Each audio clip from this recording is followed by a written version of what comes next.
देखा था कि मैंने लड़ाई की थी और चाबी लेनी थी, तो मैं आपको दूसरा पार्ट दिखाऊंगा। चलो इसे खोल लेता हूँ। खुल गया, चलो। ये कहाँ आ गए?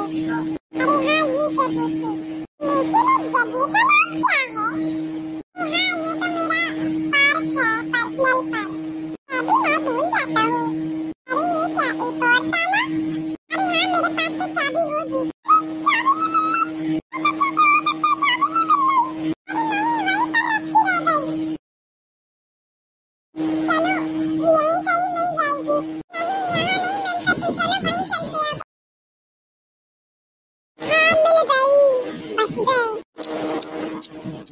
चलो खुल गई है, अब चलते हैं। अरे हाँ, यहाँ पर तो कुछ नहीं है, क्या करें अब?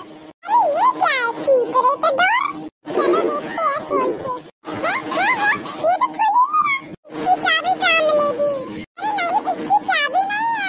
अगर इसमें ताला लगा हुआ था तो चाबी लेना पड़ता, लेकिन ये खुल क्यों नहीं रहा? लगता है ये सीक्रेट है, सीक्रेट। अरे ये क्या है, ये सॉल्व क्या करना है इसमें?